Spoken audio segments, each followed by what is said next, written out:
বাপু, দেশ ছেড়ে যাওয়া কি মুখের কথা? আমার এখানে 7 পুরুষের বাস। স্বর্গীয় কর্তারা যে জমি জমা করে গিয়েছেন, তাতে পরের চাকরি স্বীকার করতে হয়নি। যে ধান জন্মায় তাতে সম্বছর খোরাক হয়, অতিথি সেবা চলে, পুজোর খরচও চলে। যে সরিষাটুকু পাই, তাহাতে তেলের সংস্থান হইয়া 60 থেকে 70 টাকা বিক্রি হয়। আমার এই সোনার সর্প। হ্যাঁ, আমরা সেই সর্পুরের কথাই এতক্ষণ বলছিলাম, যেখানে দীনবন্ধু মিত্র তার নীল দর্পণ নাটকে এই সর্পুরের কথা বলেছেন। তবে সর্পুরের আমরা যে এই অবস্থার কথা তার এই নাটকের সংলাপ থেকে পাঠ করে শোনালাম, সেই অবস্থাটি অর্থাৎ সর্পুরের যে সেই সচ্ছল অবস্থা, সেই কৃষকের যে সোনার সংসার, সেটা কিন্তু নীল চাষ শুরু হওয়ার পর আর ছিল না। সেই কৃষকদের সোনার সংসারে আগুন ধরিয়ে দেয় নীলকর সাহেবরা। ফলে পরবর্তীকালে নীলকর সাহেবদের অত্যাচারে জর্জরিত হয়ে কৃষকদের অবস্থা অত্যন্ত খারাপ হয়ে যায়, অত্যন্ত করুণ দশা হয়ে যায় এই কৃষকদের। সেই করুণ দশার যে অত্যন্ত করুণ কাহিনীটি নীলদর্পণ নাটকের মাধ্যমে দীনবন্ধু মিত্র তুলে ধরেছেন। আজ আমরা সেই নাটকটি সম্পর্কে আলোচনা করব। তাই আজকের আমাদের আলোচ্য বিষয় হচ্ছে নীলদর্পণ নাটক। যারা এখনো পর্যন্ত চ্যানেলটিকে সাবস্ক্রাইব করেনি, তাদের কাছে অনুরোধ থাকবে, দয়া করে তোমরা এই চ্যানেলটিকে একটু সাবস্ক্রাইব করে নাও। তোমাদের এই 1 সেকেন্ডের কাজ আমাদের চলার পথে অনেকটাই উৎসাহ যোগায়। তো চলো শুরু করা যাক আমাদের আজকের আলোচনা, নীলদর্পণ নাটক। প্রথমে আমরা দেখিনি যে এই নীল আসলে কি। নীল হচ্ছে একটা গাছ, যে গাছ থেকে কি পাওয়া যায়? রং পাওয়া যায়। আর দর্পণ মানে তো তোমরা জানোই, দর্পণ হচ্ছে আয়না। তো নীল চাষকে কেন্দ্র করে বাংলার কৃষকদের যে ভয়ঙ্কর একটা করুণ অবস্থার সৃষ্টি হয়েছিল, তার যে বাস্তব চিত্র, সেই বাস্তব চিত্রটি দীনবন্ধু মিত্র তার এই নীল দর্পণ নাটকের মাধ্যমে তুলে ধরেছিলেন। তাহলে তোমরা দেখে নিলে ঠিক নীল দর্পণ নাটকে কি তুলে ধরা হয়েছে বা নীল দর্পণ নাটকে ঠিক কি রয়েছে।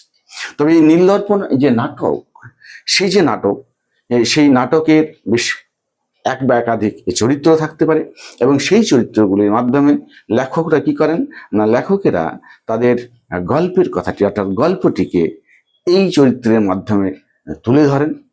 এখানেও ঠিক নীল দর্পণ নাটকে দীনবন্ধু মিত্র মহাশয় বেশ কতগুলি চরিত্রের মাধ্যমে, অনেকগুলি চরিত্র রয়েছে, গোলকচন্দ্র রয়েছেন, তারপরেও সাধুচরণ, রায়চরণ, এছাড়াও সেখানে আমিন রয়েছে, এবং নীলকর সাহেব হিসাবে রয়েছেন, রোগী রয়েছেন। এই সমস্ত চরিত্রগুলির মাধ্যমে নীলদর্পণ নাটকের বাস্তব চিত্রটি, নীলদর্পণ নাটকে তৎকালীন সময়ের অর্থাৎ নীল চাষকে কেন্দ্র করে যে ঘটনাগুলি বাংলায় ঘটেছিল, তার একটা বাস্তব এবং অত্যন্ত মর্মস্পর্শী চিত্র আমরা এখানে পেয়ে থাকি। তাহলে প্রথমে দেখিনি যে এই নীলদর্পণ নাটকের ঠিক লেখক কি ছিলেন। আমরা ইতিমধ্যে লেখকের সম্পর্কে আলোচনা করেছি। দীনবন্ধু মিত্র মহাশয় এই নাটকটি লিখেছিলেন। তবে এই নাটকের ইংরেজি অনুবাদ করেন মাইকেল মধুসূদন দত্ত। তিনি অবশ্য এই নাটকটি ছদ্মনামে অনুবাদ করেছিলেন। এই নেটিভ নামে তিনি সাধারণত লিখতেন, এবং ওই নামেই তিনি এই নাটকটির ইংরেজিতে অনুবাদ করেন। নাটকটির প্রকাশটা আমরা একটু দেখিনি। 1860 খ্রিস্টাব্দে ঢাকার বাংলা যন্ত্র প্রেস থেকে এই নাটকটি প্রথম প্রকাশিত হয়, এবং তত্ত্বাবধায়ক ছিলেন, অর্থাৎ এই নাটক প্রকাশের ক্ষেত্রে বিশেষ ভূমিকা নিয়েছিলেন কে না, রামচন্দ্র ভৌমিক। অর্থাৎ রামচন্দ্র ভৌমিকের তত্ত্বাবধানেই এই নাটকটি প্রকাশ পায়। তবে প্রকাশক হিসাবে যার নাম এই নাটকে ছিল, তিনি হচ্ছেন রেভারেন্ড লং সাহেব। নীলদর্পণ নাটকের আরেকটা নামও রয়েছে, সেটা হচ্ছে দ্য ইন্ডিগো প্ল্যান্টিং মিরর। অর্থাৎ এই নাটকটি যখন প্রকাশ করা হয়, তখন কিন্তু রেভারেন্ড লং সাহেবের নামে প্রকাশ করা হয়। তিনি একজন ইংরেজ, এবং স্বাভাবিকভাবে লেখকের অর্থাৎ দীনবন্ধু মিত্র মহাশয় ধরে নিয়েছিলেন যে যদি তার নামে নাটকটি প্রকাশিত হয় তাহলে অনেক অসুবিধা হতে পারে। কেন তিনি তার নিজের নামে নাটকটি প্রকাশ করেনি সেই সম্পর্কে আমরা দু চার কথা আলোচনা করে নিতে পারি। প্রথমত আমরা বলতে পারি যে দীনবন্ধু মিত্র মহাশয় তৎকালীন সময়ে একজন সরকারি চাকুরিজীবী ছিলেন। স্বাভাবিকভাবেই সরকারি চাকুরির ক্ষেত্রে নানা বাধা বিপত্তি আসতে পারে, এরকম একটা সম্ভাবনা ছিল। তাছাড়া একজন ভারতীয়দের লেখা নাটক সহজেই প্রকাশ করা সে সময়ে সম্ভবপর ছিল না, বা নানা রকম পরীক্ষা নিরীক্ষার মধ্যে দিয়ে যেতে হতো। স্বাভাবিকভাবেই সেই নাটকটি যদি তার নিজের নামে প্রকাশ করতেন তাহলে হয়তো প্রথমেই সেই নাটকটি বন্ধ হয়ে যেত। তো এই সমস্ত নানা রকম কারণেই নাটকটি প্রকাশ না করে সেটি লং সাহেবের নামে প্রকাশ করা হয়। অবশ্য পরবর্তীকালে দেখা যায় যে লং সাহেবের নামে এই নাটকটি প্রকাশিত হলেও ইংরেজ সরকার তার বিরুদ্ধে ব্যবস্থা গ্রহণ করে এবং লং সাহেবের 1 মাসের কারাদণ্ড হয়ে যায় এবং তার সঙ্গে সঙ্গে 1000 টাকা জরিমানাও হয়েছিল। এবং এই জরিমানার টাকাটি সেই সময়ে কে দিয়েছিলেন? সেই সময়ে তোমরা জানো যে হুতুম পেচার নকশা গ্রন্থটির রচয়িতা কালীপ্রসন্ন সিং মহাশয় সেই সময়ে 1000 টাকার এই জরিমানাটি দিয়েছিলেন এবং লং সাহেব এই জরিমানার হাত থেকে মুক্ত হন এই 1000 টাকা দেওয়ার পরে। তো যাই হোক, আমরা প্রকাশটা দেখে নিলাম। এরপরে আমরা বলতে পারি যে নীল চাষ, অর্থাৎ এই নীল চাষটি প্রথম বাংলায় শুরু হয়েছিল হুগলিতে এবং পরবর্তীকালে ইংল্যান্ডের যে বণিকরা ছিলেন তারা বাংলায় এসে এই নীল চাষের জন্য তোড়জোড় শুরু করে। আমরা এই নীল চাষের কারণ সম্পর্কে একটু আলোচনা করে নিতে পারি ছোট্ট করে। নীল চাষ কেন করা হতো বা নীল চাষের প্রয়োজনীয়তা বা কি ছিল? তোমরা জানো যে ইংল্যান্ডে একটা শিল্প বিপ্লব ইতিমধ্যেই ঘটেছিল এবং এই শিল্প বিপ্লব ঘটার ফলে ইংল্যান্ডে কাপড়ের কলগুলি, অর্থাৎ কাপড়ের কল স্থাপন হয়েছিল। সেখানে বস্ত্র শিল্পের এক ব্যাপক উন্নতি ঘটে এবং প্রচুর পরিমাণের কাপড়ের কল স্থাপিত হওয়ার ফলে বস্ত্র শিল্পে রঙের জন্য, অর্থাৎ রঙের চাহিদা প্রচুর পরিমাণে বেড়ে যায়। এবং তৎকালীন সময়, অর্থাৎ সেই সময়ে কৃত্রিম রং আবিষ্কার হয়নি। স্বাভাবিকভাবেই এই নীল গাছ থেকেই কি করা হতো না, নীল গাছ থেকেই নীলের রস দিয়ে রং তৈরি করা হতো এবং সেই রঙের একটা ব্যাপক চাহিদা ইংল্যান্ডে ছিল। কিন্তু ইংল্যান্ডে এই নীলের চাষ খুব একটা বেশি না থাকার জন্য কি করা হয় না, সেই চাষটাকে ভারতবর্ষে করিয়ে নিয়ে সেই নীলের যে রস, অর্থাৎ নীল গাছের যে রস, সেই রসটিকে প্রক্রিয়াকরণের মাধ্যমে সেটিকে গুঁড়ো নীলে পরিণত করে তা ইংল্যান্ডে পাঠানো হতো এবং ইংল্যান্ডের কাপড়ের কলগুলিতে এই রংটির একটা ব্যাপক চাহিদা তৈরি হয়েছিল। স্বাভাবিকভাবেই ইংরেজ বহু বণিক এই নীল চাষে একটা দারুণ মুনাফা দেখতে পেয়েছিল এবং সেই মুনাফার লোভেই তারা ভারতবর্ষের, বিশেষ করে বাংলায় এসে এই নীল চাষটি শুরু করেছিলেন। এবং এই নীল চাষকে কেন্দ্র করে বাংলায় একটা ব্যাপক ভয়ঙ্কর ঘটনা ঘটে যায়। সেই ঘটনাগুলি আমরা একে একে আলোচনা করে নেব। ঠিক এই সময়ে কেন নীল চাষ করা হতো সেটা আলোচনা করলাম এবং এই নীল চাষের ফলে কি হয়েছিল তার বিস্তারিত বিবরণ আমাদের এই নীল দর্পণ নাটকে রয়েছে। তো প্রথমে আমরা দেখে নেব যে এই নীল দর্পণ যে নাটক, সেই নীল দর্পণ নাটকের পটভূমি অর্থাৎ তার প্রেক্ষাপটটা কি ছিল। আমরা দেখি নেব যে প্রেক্ষাপটে লিখেছি যে বাংলার নীল চাষীদের উপরে নীলকর সাহেবদের নির্মম অত্যাচার এবং তাকে প্রতিহত করার জন্য চাষীদের যে সংগ্রাম, তাই হচ্ছে দীনবন্ধু মিত্রের নীল দর্পণ নাটকের মূল পটভূমি। আমরা এই পটভূমিটাকে বেশ কয়েকটা পয়েন্টে ভাগ করে করে আলোচনা করেছি যাতে তোমাদের পরীক্ষায় কোনো প্রশ্ন এলে লিখতে সুবিধা হয়। প্রথম পয়েন্ট হিসেবে কি করেছি না, নীল চাষ। তোমাদের আগেই বললাম যে নীল হচ্ছে এক ধরনের গাছ এবং সেই গাছটিকে মাটিতে চাষ করা হতো এবং এই নীল চাষ করাকে কেন্দ্র করে একটা ব্যাপক গন্ডগোলের সূত্রপাত হয় এবং সেই যে গন্ডগোল সেটাই আমরা এখানে একটা পয়েন্ট হিসেবে লিখে রেখেছি। সেটা হচ্ছে নীলকর সাহেবরা কি করতেন না, চাষিদের ধান জমিতে ধানের পরিবর্তে নীলের চাষ করতে বাধ্য করেছিলেন। ফলস্বরূপ কি হয় না, ফলে বছরান্তে কৃষকরা চরম খাদ্য সংকটে পড়ে, যার বর্ণনা এই নাটকে পাওয়া যায়।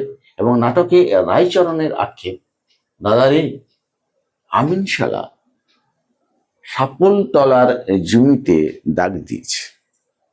এই যে পয়েন্টটি করেছি সেটা একটু বিস্তারিত বা ব্যাখ্যা করে নিতে পারি। সেটা হচ্ছে যে এই যে নীল গাছের চাষ করা হতো, সেই নীল চাষ কিন্তু বেশ ভালো জমিতে করলে তার ফলন ভালো হতো এবং তার কোয়ালিটি অর্থাৎ গুণগত মানও ভালো হতো। তো স্বাভাবিকভাবে নীলকর সাহেব, আচ্ছা নীলকর সাহেব কাকে বলে সেটা একটু জেনে নেওয়া দরকার আছে। যারা নীল চাষ করছেন তারা তো নীল চাষী, আর যে সমস্ত ইংরেজরা বা হয়তো কোনো ভারতীয় থেকে থাকতে পারে যারা নীল চাষ করাতেন এই বাংলার জমিতে, তারাই হচ্ছেন নীলকর সাহেব। এবং এই নীলকর সাহেবরা বাংলায় এসে তাদের একটা করে অফিস বা কারখানা খুলে বসেছিল, যেটা নীলকুঠি নামে পরিচিত ছিল। সেখানে এই নীলের যে গাছ সেগুলিকে নিয়ে গিয়ে তার রস বের করে সেখান থেকে রং তৈরি করা হতো, এবং তার যে হিসাবপত্র তা রাখার জন্য যে অফিস, সে অফিসও সেখানে ছিল। এমনকি সেখান থেকে একটা বন্দিশালা হিসাবেও অনেক সময় ব্যবহার করা হতো। যে সমস্ত চাষিরা নীল চাষে অনিচ্ছুক ছিল তাদেরকে সেখানে নিয়ে গিয়ে নানা রকম অত্যাচারও করা হতো। তাহলে আমরা জেনে নিলাম ঠিক নীল চাষ অর্থাৎ নীল গাছ কি, নীল চাষি কারা, যারা নীল চাষ করতো তারাই নীল চাষি, নীলকর সাহেব কারা, এবং নীলকুঠি ঠিক কি। এই যে নীলকরেরা চাষিদের ধান জমিতে নীল চাষ করছে, কেননা ধান জমি সাধারণত একটা উর্বর জমি, এবং সেই জমিতেই তারা নীল চাষ করতে চাষিদের বাধ্য করত। কারণ কি না, কারণ হচ্ছে সেই জমিতে নীলের ফলনটি ভালো হতো। অপরদিকে অসুবিধা হয়ে যেত চাষিদের। কেন না, এই যে নীলের যে চাষ ধান জমিতে করা হচ্ছে, ফলে নীল চাষ করলে তার ধান চাষ হবে না। স্বাভাবিকভাবে ধান চাষ করতে না পারলে কি হবে না, চাষিরা তাদের যে সারা বছরে অর্থাৎ সম্বছরের যে খাদ্যের যোগান সেটা তার থেকে তারা বঞ্চিত হতো। স্বাভাবিকভাবে বছরান্তে দেখা যেত যে তাদের গোলাতে আর ধান নেই, অর্থাৎ ধান নেই মানে চাষির খাদ্যের অভাব।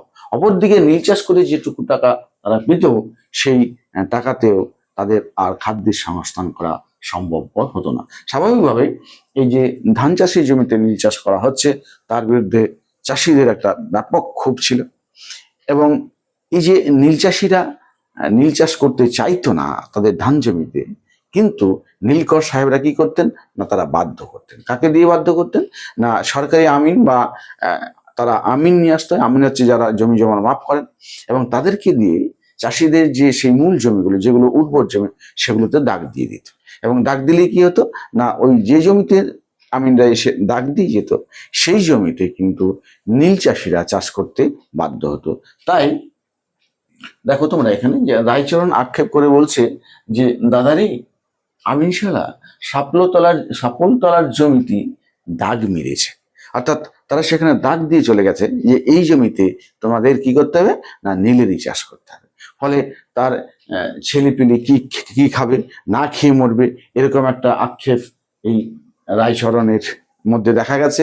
এই যে উক্তিটি নীলদর্পণ নাটকের একটা অংশে, নীলদর্পণ নাটকের যে একটা চরিত্র রয়েছে রায়চরণ, সেই রায়চরণ তার দাদার কাছে এই কথাটি বলছেন।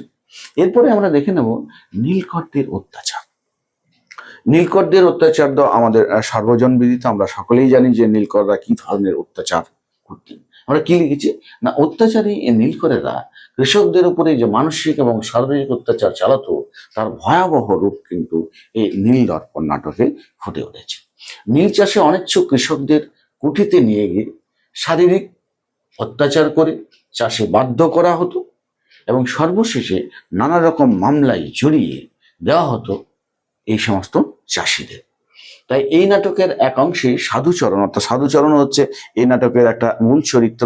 তোমাদের আসতে পারে যে নাটকের দু একটি চরিত্রের কথা বলো, তাহলে আমরা গোলকচন্দ্রের কথা বলতে পারি। এখানে আমরা সাধুচরণ বা রায়চরণের কথা বলেছি। এছাড়াও কয়েকটি মহিলা চরিত্র রয়েছে, সে ক্ষেত্রমণি রয়েছে। তোমরা সেই সমস্ত চরিত্রগুলির কথা পরে দেখবে। দেখিনি কি বলছে যে নাটকে এক অংশে সাধুচরণ বলছে, ধানের ভুঁয়ে নীল করেনি বলে মেজ এবং সেজ দুই ভাইকে ধরে সাহেব কি মারটাই মেরেছিল।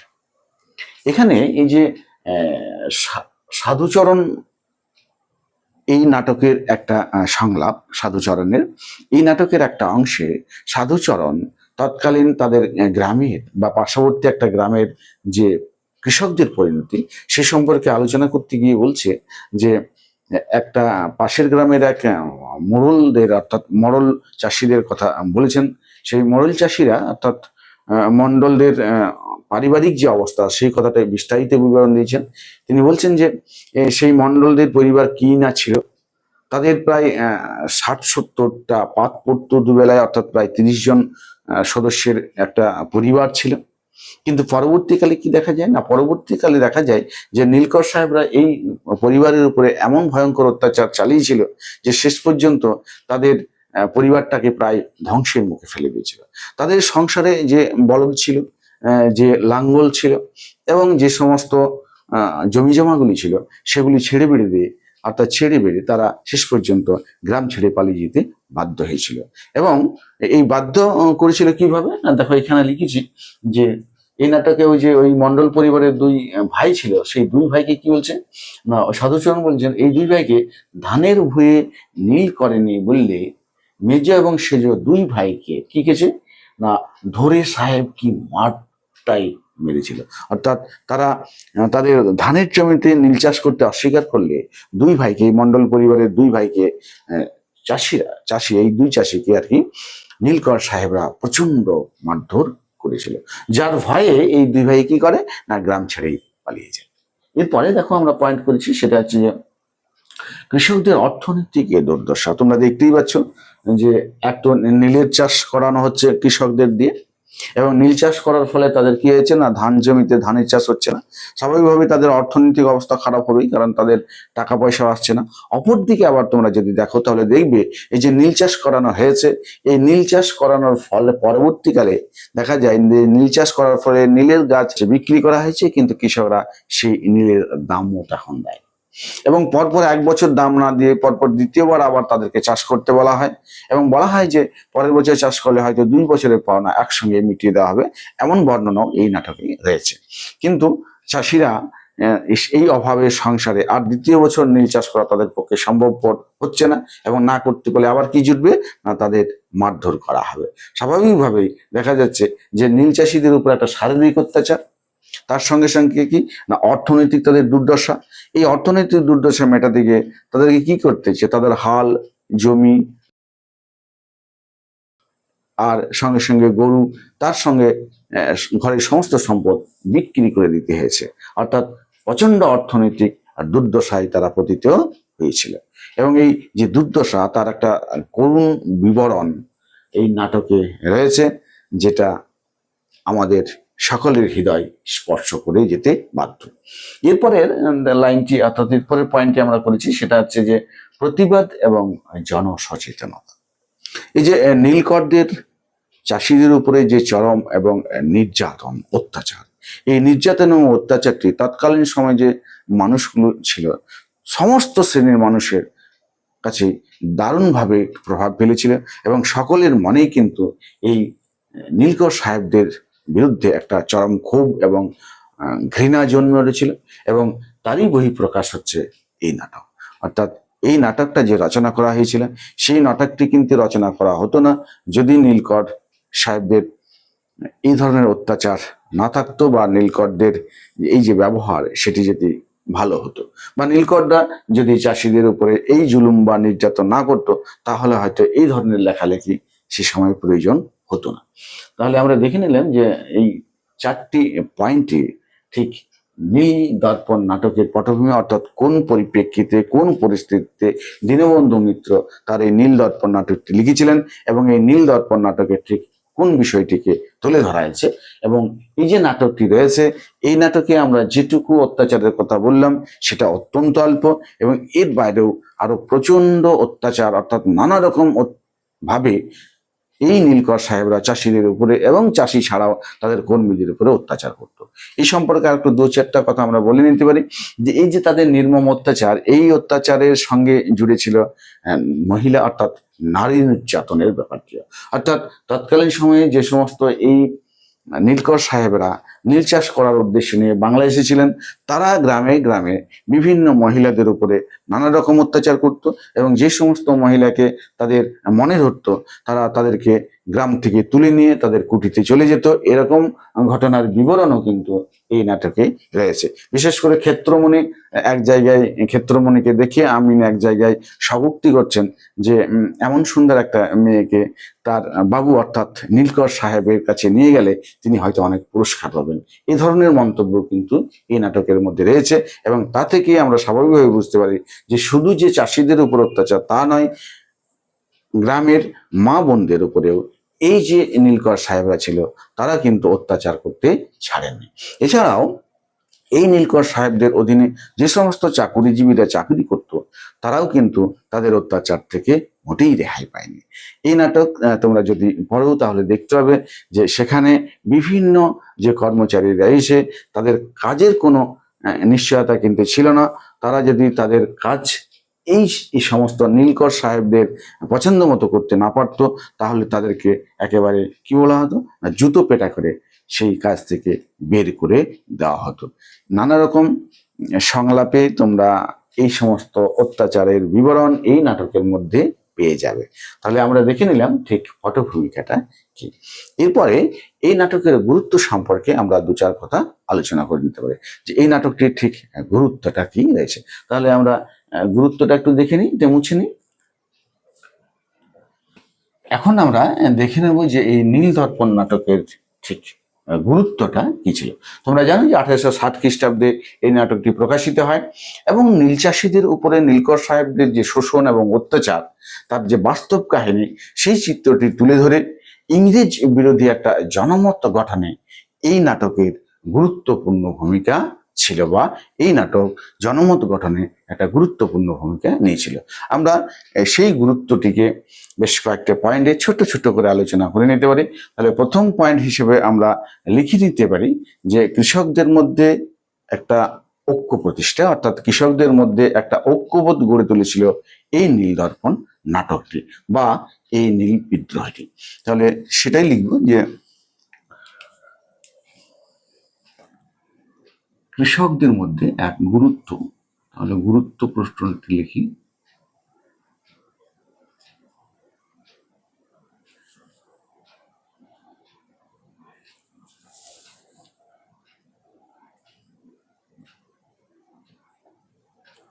ও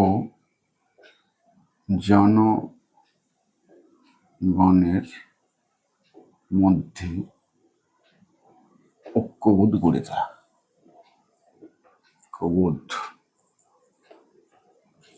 গঠন। এই যে কৃষকদের উপরে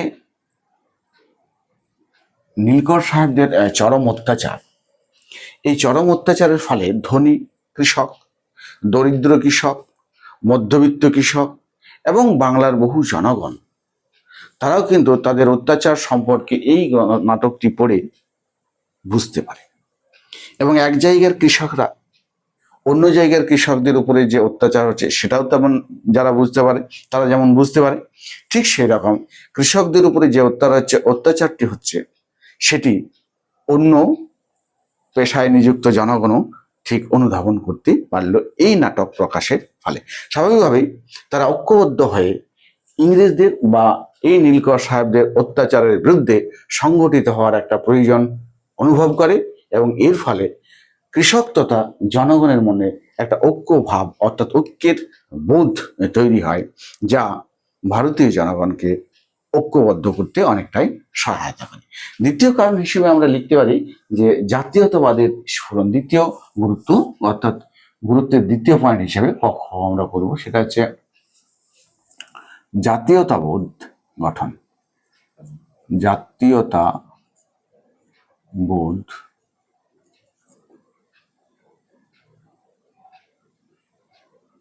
বা জাতীয়তাবোধ, এটা জাতীয়তাবোধই করতে পারে।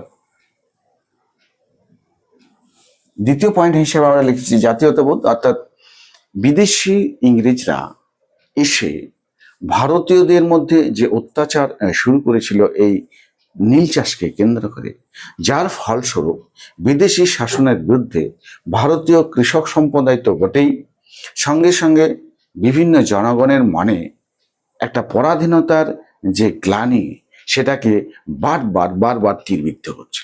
স্বাভাবিকভাবেই বিদেশি শাসনের বিরুদ্ধে নিজেদের মধ্যে একটা জাতীয়তাবোধ তৈরি বা জাতীয়তাবোধ গড়ে উঠতে এই যে অত্যাচার এটি সাহায্য করেছিল এবং এই অত্যাচারের বিবরণটা আমরা কোথায় পেয়েছি না এই নীল দর্পণ নাটকে।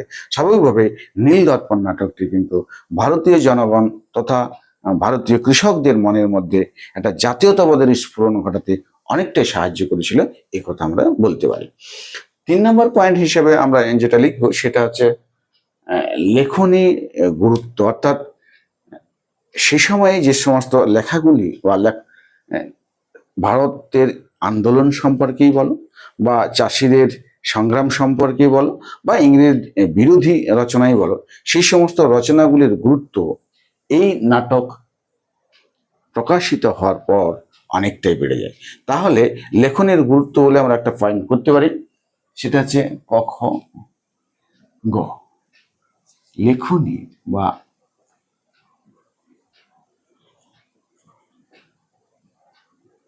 গুরুত্ব বৃদ্ধি পায়।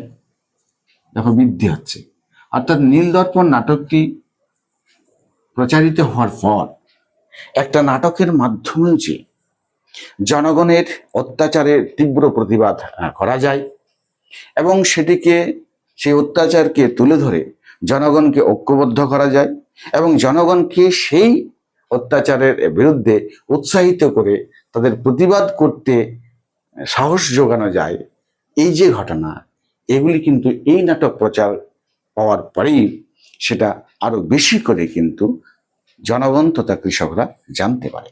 স্বাভাবিকভাবেই যারা এই নাটক লিখছেন, অর্থাৎ দীনবন্ধু মিত্রের এই যে নাটক, সেই নাটকের যে বিশাল প্রভাব এবং তার যে ব্যাপক সফলতা, সেই সফলতায় উৎসাহিত হয়ে তৎকালীন সময়ে আর যে সমস্ত লেখকরা ছিলেন, সেই সমস্ত লেখকরা কিন্তু তাদের লেখনের ক্ষুরধার আরো বৃদ্ধি করে এবং তারা তাদের এই লেখাতে আরো বেশি উৎসাহিত হয়ে নতুন নতুন করে ইংরেজ বিরোধী তো বটেই, নানা ধরনের লেখায় উৎসাহিত হয়ে ওঠে। তাহলে আমরা 3 নম্বর পয়েন্ট হিসেবে করেছি, এর উপর দেখে নেবো 4 নম্বর। সেটা হচ্ছে 4 নম্বর পয়েন্ট হিসেবে আমরা করতে পারি এটা বিশ্বব্যাপী ইংরেজ অত্যাচারের প্রচার হয় আর কি, অর্থাৎ সারা বিশ্বে কিন্তু এই নাটকের মাধ্যমে ইংরেজদের যে ভারতীয়দের উপর অত্যাচার সেটা কিন্তু প্রচার হয়ে গিয়েছিল। কিভাবে প্রচার হয়েছিল তাহলে আমরা পয়েন্টে করে নিতে পারি বিশ্বব্যাপী প্রচার। ঘ, বিশ্বব্যাপী প্রচার। দেখো কার হচ্ছে বিশ্বব্যাপী প্রচার, না ইংরেজদের যে অত্যাচার, ভারতীয়দের উপরে ইংরেজদের যে অত্যাচার, সেই অত্যাচার সারা বিশ্বে ছড়িয়ে পড়ে এই নাটকের মাধ্যমে। কেন না এই নাটকটিতে এক নীলদর্পণ নাটকটি দীনবন্ধু মিত্র রচনা করে, তার ইংরেজি অনুবাদ প্রকাশিত হয় মাইকেল মধুসূদন দত্তের হাত ধরে এবং সেই অনুবাদটি প্রকাশ পায় লং সাহেব, অর্থাৎ রেভারেন্ট লং সাহেবের নামে। স্বাভাবিকভাবেই একজন ইংরেজের প্রকাশ করা নাটক সারা ইংরেজ জাতি, বিশেষ করে ইংল্যান্ডে তো বটেই, এবং সারা বিশ্বে তা প্রচার পেয়েছিল এবং যেহেতু সেটি ইংরেজি ভাষায় প্রচার হয়েছিল, ইংরেজি ভাষায়ও প্রকাশ হয়েছিল, স্বাভাবিকভাবে ইংরেজদের পড়তে কোনো অসুবিধা হয়নি এবং সারা বিশ্বে সেটা ছড়িয়ে পড়েছিল। এবং এই নাটক পড়ে বিশ্ববাসী ভারতীয়দের উপরে ইংরেজদের যে অত্যাচার তার কাহিনীটি তাদের সামনে আসে, অর্থাৎ সারা বিশ্বব্যাপী ইংরেজদের এই অত্যাচারটি ছড়িয়ে পড়ে এবং সারা বিশ্বব্যাপী জানতে পারে যে ইংরেজরা ঠিক কি ধরনের অত্যাচার ভারত তথা সারা বিশ্বের জনগণের উপরে করে চলেছে। তাহলে আমাদের আলোচনা আজকে এই পর্যন্তই। যদি আলোচনাটি ভালো লেগে থাকে তাহলে অবশ্যই বন্ধুদের সঙ্গে শেয়ার করবে, আর যদি মনে করো যে কিছু বলা রয়েছে তাহলে অবশ্যই কমেন্টে জানাবে। তাহলে আজকে এই পর্যন্তই, দেখা হবে নতুন কোনো একটা ভিডিওতে।